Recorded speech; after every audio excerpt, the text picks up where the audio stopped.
السلام عليكم ورحمة الله وبركاته. ازيكم يا أجمل متابعين وأجمل إخوات في الدنيا؟ عاملين إيه؟ يا رب تكونوا بخير وبصحة دايما. ربنا يديمكم في حياتي نعمة يا رب، اللهم آمين. نبدأ كلامنا بالصلاة على النبي. اللهم صل وسلم وبارك على سيدنا محمد وعلى آله وصحبه وسلم أجمعين. نورتوني يا حبايب قلبي ووحشتوني جدا جدا من آخر فيديو أنا عملته معاكم، لأن بقالي يومين ما بنزلش فيديوهات. بجد وحشتوني جدا. طبعا اللي بيحوشنا عنكم الشديد القوي. انا لو عليا عايزه اصور لكم كل يوم روتينات، عايزه يعني اصور فيديوهات كتير، بس فعلا والله غصب عني. احنا في ايام امتحانات ودروس، وبصوا عايزه اقول لكم مشغوله جدا جدا. فطبعا بخلص شغل البيت من غير تصوير عشان بخلص بسرعه. ولكن النهارده قلت ارجع لكم بقى بفيديو جديد وروتين جديد، يا رب ان شاء الله يعجبكم باذن الله. هعمل معاكم الأوضة دي، أوضة النوم. قلت بقى ارتبها كده واروقها معاكم. السرير متبهدل، قلت انفضه واروقه بقى وارتبه معاكم وافرشه من جديد معاكم. انا ما فرشتش الملاية. انا بصراحة بستكفى بالدفاية دي، الدفاية دي حلوة قوي. انا مستريحة فيها بصراحة، وبتدفي وحلوة قوي، وبتدفي في الشتاء. الملاية، بصوا هما دول اتنين. يعني الدفاية دي في واحدة اختها تاني، دفايتين شبه بعض. الملاية نفسها معرفش مين من الأولاد دلق عليها عصير، فشلت بقى الملاية وغسلت اللي هي شبه دي، هوريها لكم دلوقتي في آخر الفيديو. شبه الدفاية اللي مفروشة، فغسلت بقى الملاية وغسلت الدفاية وفرشت بقى دي. والنهارده يعني الكلام ده كان امبارح، فالنهارده بقى قلت ارتبها معاكم. وعشان كده بس مفرشتش الملاية جديدة. انا لما فرشت دي لوحدها لقيت هي نفس الموضوع، بل احسن. الملاية كمان بتزحلق شوية المفرش، ولكن المفرش كده مفروش وقافش في المرتبة. فعجبني لما فرشته كده، انا جربته بصراحة. كنت مستعجلة فشلت الملاية بعد ما اتدلق العصير، بقى شلت الملاية والدفاية ورحت غسلتهم من ضمن الغسيل اللي كنت بغسله. ومن الاستعجال قلت خلاص هفرش المفرش التاني اللي هو شبه اللي اتشال، اللي هو معاكم دلوقتي. قلت خلاص هفرشه بقى سريع سريع لحد بكرة بقى افرش الملاية. بصراحة لقيت نفسي مستريحة والدنيا تمام، ومش شرط ان انا افرش الملاية. فاستكفيت عادي بالمفرش وكده. فرشت المفرش على السرير، وببتدي بقى ان انا ارتب وارجع المخدات زي ما هي. الدباديب دي بتاعت ولادي اللي هم اساسا كانوا واخدينها من عند ماما. يا جماعة انا والله مش بحب الدباديب في البيت خالص، بس لقيت ولادي شبطانين فيها زي ما قلت لكم المرة اللي فاتت فسبتها. عايزة اقول لكم ولادي لما بييجوا يناموا معايا، آه، يعني بصوا، واخدين الدباديب في حضنهم. يعني بيضايقوني جدا بصراحة. انا ما بحبش الدباديب كمان ينيموها في حضني غصب عني. هعمل ايه بس. فشايله لهم كده على الكوميدينو على الشمال وعلى اليمين، هم 4 دباديب. بس جمعتهم كده على الاتنين كوميدينو، وقلت يعملوا منظر وخلاص مادام كده كده عايزينهم. وارتب الدنيا معاكم. المهم عايزاكم تطمنوني عليكم، لان انا بقالي يومين 3 كده غايبة عنكم، فبجد بتوحشوني جدا. وعايزة اقول لكم شكرا لحضوركم معايا، وشكرا للناس طبعا اللي سمعتني لحد دلوقتي. وربنا يديمكم في حياتي نعمة يا رب، اللهم امين. وشكرا للناس اللي دخلت القناة جديدة، نورتوها وشرفتوها بجد، زودتوا القناة بوجودكم معانا عشان ان شاء الله كده نبقى كلنا عيلة مع بعض. واللي بيشوف القناة لأول مرة و يعني نسي الاشتراك بتاعه واللايك الحلو بقى، ما تنسوش. انا بفكركم خليكم معانا بالاشتراك بتاعكم، وفضلا بقى منكم لايك حلو كده زيه. طبقت البطانية. ده المفرش التاني اللي بقول لكم عليه، ده اللي اتدلق عليه العصير مع الملاية. وغسلت طبعا الملاية وغسلت المفرش التاني اهو كان نشف، وقلت اطبقه معاكم واوريهولكم. بصوا الاتنين توأم.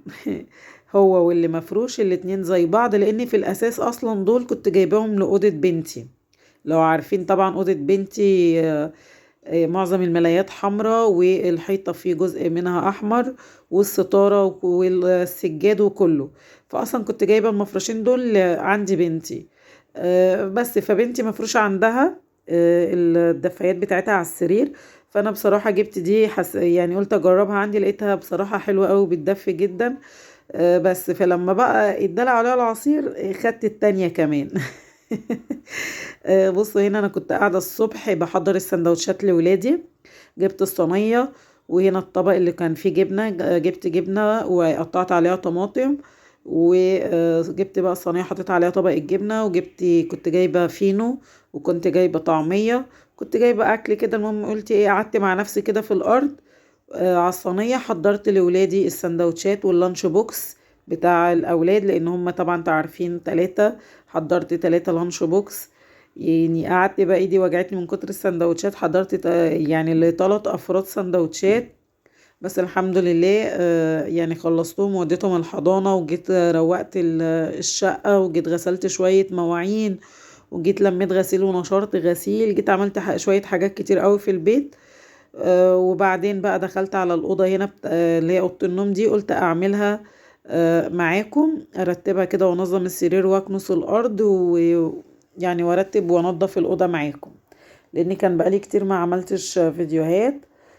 فيا رب يكون الفيديو بتاع النهارده بقى عجبكم، بعد ما انا قاعده بقالي يومين 3 مش بصور، رجعت لكم بفيديو جديد وروتين جديد، اتمنى ان شاء الله يعجبكم باذن الله. رتبنا السرير وروقنا الدنيا وفتحت الشباك. يا هوي هنا لما جيت يعني جبت الاستند بتاع التصوير الجزء ده، وانا بعوج الاستند، فتحت الشباك معايا يا هوي الأوضة، وقلت بقى خلاص كمان اشيل السجادة والحافظة واكنس الارض معاكم. انا مش همسح النهاردة، انا مستعجلة جدا، عايزة اخلص بقى، انا كده يعتبر خلصت كل حاجة في البيت، وهروح اجيب ولادي بقى من الحضانة، فكنت مستعجلة بعمل الأوضة دي وانا مستعجلة، لان كنت هخلصها من هنا وهلبس بقى العباية وانزل اجيبهم على طول. كان ميعاد الحضانة قرب، المفروض ان انا كنت اجيبهم، بس قلت والله انا لو جبتهم قبل ما اخلص الأوضة مش هعرف اعملها. ولما بيكون في حاجة في الشقة مكركبة بحس ان الشقة كلها مكركبة، فممكن كان لما نزلت اجيبهم كنت ابقى حاسة ان انا متضايقة. ايه فايدة ان انا روقت الشقة وغسلت المواعين وظبطت الدنيا بس في حاجة لسه ما اتعملتش، هبقى حاسة ان انا متضايقة. فقلت لا، بالمرة بقى ما جاتش من ربع ساعة تأخير واخلص الأوضة دي، فكنت بعملها وانا مستعجلة. قلت اهم حاجة ان هي تتكنس وتبقى نظيفة، وافتح الشباك يهول الأوضة، واروق السرير كده وارتب المكان بحيث ان يبقى كل حاجة عندي مترتبة وزي الفل. بصوا الزبالة اللي طالعة من الارض، هم اصلا عشان ولادي في الأوضة هنا طول الوقت معايا، اللي هم الاولاد الصغيرة. بجيب بقى مكة هنا، بنقعد نذاكر انا وهي بقى، نشوف خدت ايه في الحضانة ونقعد نذاكر سوا، والاولاد الصغيرة طبعا بيبقوا قاعدين هنا بياكلوا هنا، يعني عيشة الأولاد الصغيرة هنا في الأوضة دي. يا رب. عشان كده بقول لكم يعني أنا سايبة الأوضة مكركبة، مش مكركبة اللي هي لسه محتاجة تجديدات وتغييرات، فأنا قلت مش هعملها بقى دلوقتي زي ما قلت لكم، عشان بس ولادي لسه صغيرين وهيبهدلوا الدنيا. بس صدقوني لو خدت القرار ان انا اعمل تجديدات في الأوضة مش هنقعد هنا خالص، يعني هيقعدوا بره عادي في الصالة بقى. انا بس الفكرة ان هما بيجوا يقعدوا هنا معايا، او انا اللي بجيبهم هنا في الأوضة، بحيث ان هم يبقى بعيد عن اخواتهم الكبار، لان اخواتهم الكبار ده بيبقوا قاعدين بيذاكروا، وبعدين ما لهمش خلق للاولاد الصغيرة، وانا ما بحبش ولادي بره عشان بخاف بصراحة يقفوا على كنبة الكنبة اللي هي في الصالة بتاعة الانتريه، ويقفوا ويفتحوا الشباك. هنا بقى ببقى قافلة على نفس الأوضة، واخدة ولاد الصغيرين وقاعدة بقى إذا كنت هأكلهم، إذا كانوا قاعدين قدام التلفزيون، إذا كنت قاعدة بذاكر لبنتي، قاعدين بقى مع بعضينا كده.